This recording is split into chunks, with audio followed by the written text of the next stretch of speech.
Chakalaka. Yes. Quack, quack, quack. Quack, quack, quack.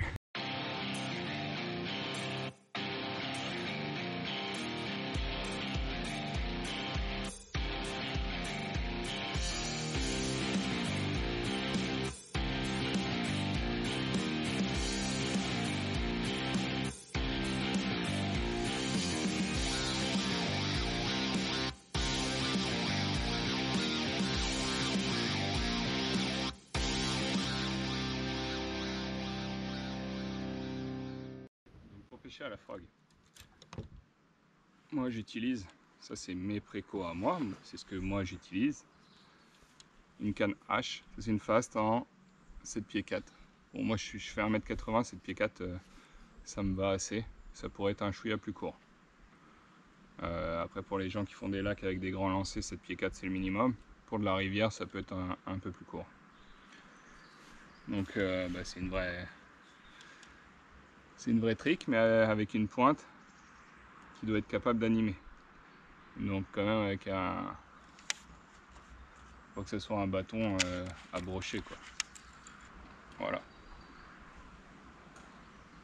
Ça c'est juste ça, cette flexion elle arrive à... ça me permet d'animer. Elle n'est pas arrête jusqu'au bout. Dessus j'ai un moulinet en ratio de 7. Ça peut être 8, ça peut être plus. Moi c'est un 7. Parce que c'est une canne aussi qui me sert à la saison du brochet. Et surtout le plus important là-dessus, c'est la ligne. Donc je pêche en tresse.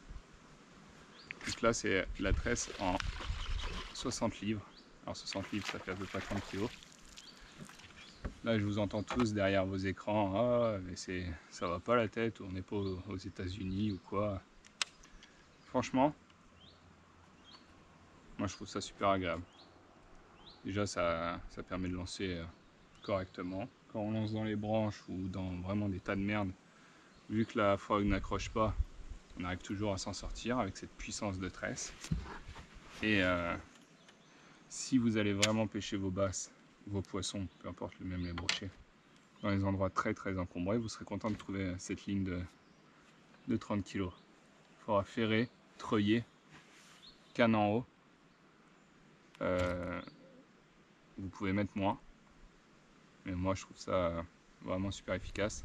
Ça doit être, elle n'a pas beaucoup de brins celle-là, on la sent. Et c'est fait exprès, c'est pour qu'elle soit abrasive, qu'elle arrive à mieux couper les herbes. Donc c'est pour ça qu'elle n'est pas lisse. Elle est un peu rugueuse, et ça permet de trancher encore mieux les herbes.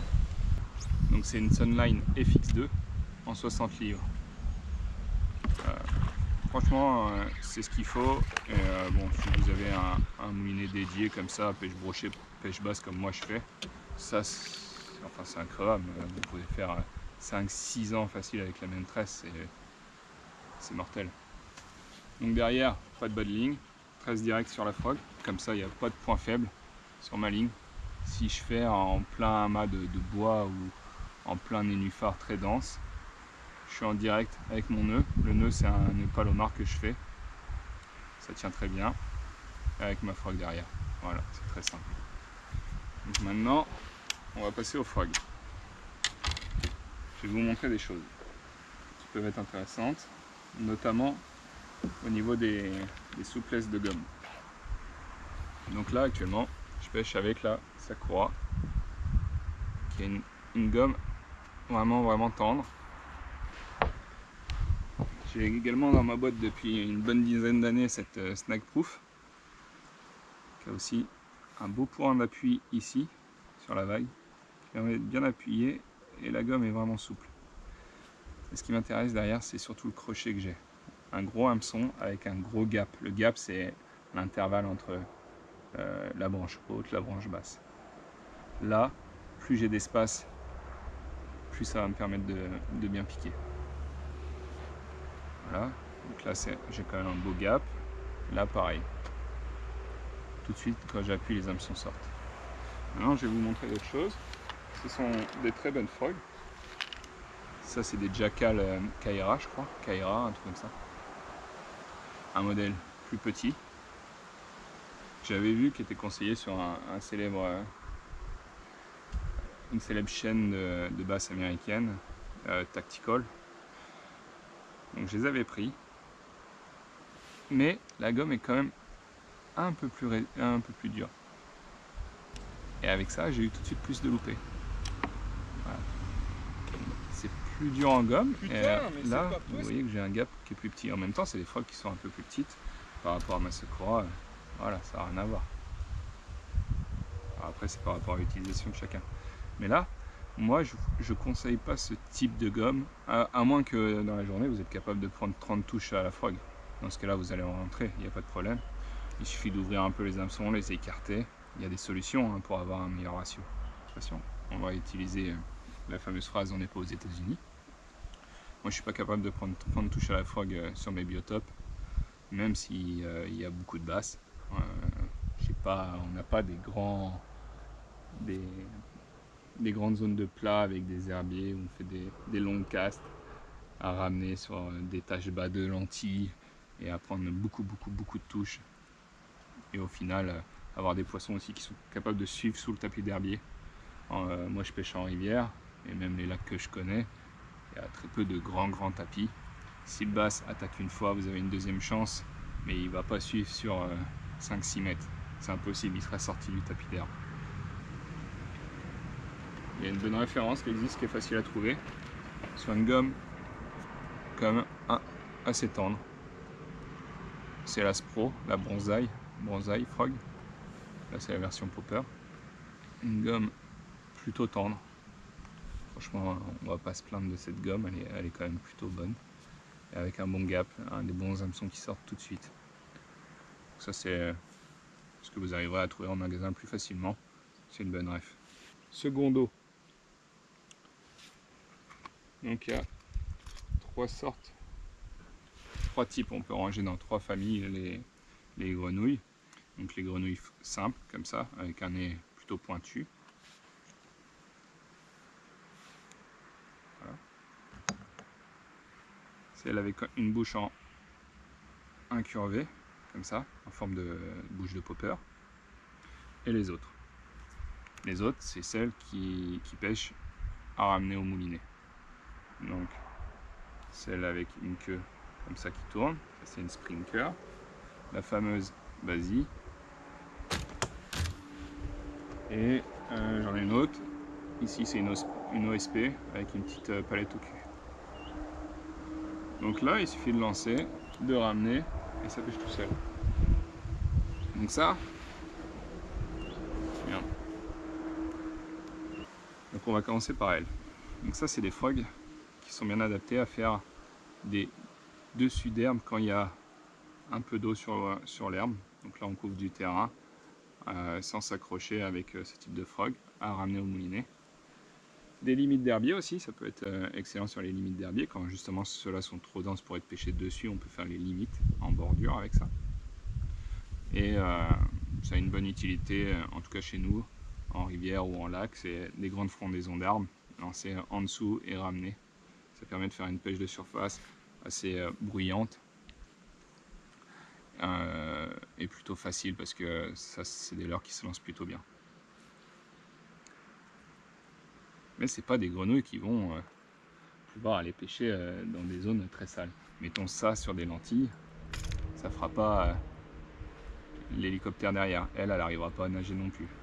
Là, la palette, elle va vite fait être pleine d'herbe et ça marchera pas. Donc voilà, ça c'est plutôt des frogs d'eau libre. On va appeler ça l'eau libre. Ensuite, les frogs popper, j'en ai qu'une là, j'en ai une autre à la maison.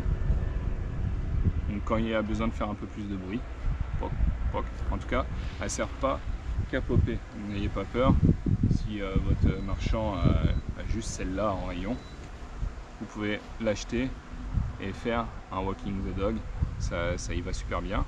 Et ça permet aussi de pouvoir s'arrêter, de faire un coup de pop. Ça peut être sympa le long d'une branche, un poste vraiment marqué, aller doucement en popant. Mais autrement, ça nage en walking the dog, donc ça c'est un bon intermédiaire. Et ensuite, on a celle-ci, avec le nez pointu, qui sont faciles à lancer, faciles à skipper. et qu'il faut absolument faire nager, enfin absolument, vous faites comme vous voulez, mais qui peuvent nager en walking the dog. Alors l'action, c'est assez particulier, c'est pas comme un spook ou n'importe quoi, un sami à leur surface, où vous pouvez vous rentrer dedans avec la canne, vraiment des grands coups, et varier l'animation, mais dans tous les cas il va nager, mais on peut rentrer vraiment dans leur surface dure. Dans les frogs, c'est pas du tout ça. Mais c'est ça qui est assez particulier à comprendre au départ. C'est que malgré notre canne raide et notre tresse bien épaisse, c'est des petites animations. C'est vraiment c'est vraiment des petits coups de poignet comme ça. Voilà. Et là, elle va réussir à se déhancher. Si vous rentrez trop dedans, elle va faire des coups de nez comme ça. Elles sont toutes identiques là-dessus. La seule différence, c'est que les plus grosses, plus elles sont grosses, comme celle-ci, plus elles sont faciles à animer, plus elles sont petites, plus elles sont difficiles à animer. Ça, c'est la grande différence. Mais autrement, elles s'animent toutes pareilles, c'est petits coups de sion, mais vraiment légers comme ça. C'est pour ça qu'il faut absolument des conditions, en tout cas pour commencer, vraiment calme. Si le vent se met dans la bannière ou quoi, c'est une galère. Avoir un placement de bateau vraiment adapté, pêcher devant soi et pas laisser traîner un restant de tresse comme ça, pêcher devant soi, c'est le mieux. Donc, mon poste type pour pêcher à la frog, moi, c'est un couvert végétal pas trop épais, ça veut dire que plutôt type nénuphar, dollars, qui est suspendu en surface avec de l'eau qui peut passer en dessous, pas un couvert végétal tenu par des herbes comme ça très denses, avec derrière la bordure et des petites poches d'eau qui sont cachées soit par des branches, soit par des herbes. Et ça, c'est l'idéal sur mes postes à moi. Après, vous trouverez les vôtres. Moi, c'est ce qui me permet d'avoir des résultats. On peut couvrir des grands nénuphars, des grandes nappes de nénuphars au travers, on peut prendre du poisson. Mais moi, j'ai trouvé mon pattern comme ça. Vous trouverez le vôtre aussi chez vous en cherchant un peu. Mais ce qu'il faut, c'est avoir des zones déjà accessibles avec la frog. Et la frog, ça passe à peu près partout. Ça peut déclencher des poissons aussi sur des tapis d'herbe, pour peu qu'ils ne soient pas trop épais et qu'un poisson puisse se tenir en dessous, donc assez d'eau. Et ça, c'est la clé, avoir juste assez d'eau pour pouvoir tenir un poisson. Pourquoi le poisson se mettrait là? Parce qu'il fait un plein cagnard, il va être à l'ombre, soit sous le couvert végétal, soit sous ses branches. Et là, il a une petite poche d'eau à lui, il est à l'abri de tous les hérons, cormorans, des pêcheurs. Devant, il n'est pas soumis aux vagues ou au passage de bateaux, parce qu'il a un couvert végétal. Il est vraiment dans son petit cocon, et c'est là qu'on va aller chercher. Enfin, moi, je vais chercher. Vous les trouverez peut-être sur certains types de nénuphars, ou un certain type d'herbier dans une certaine profondeur, ou à un certain moment de la journée, au soleil, à l'ombre. Chacun sera son type.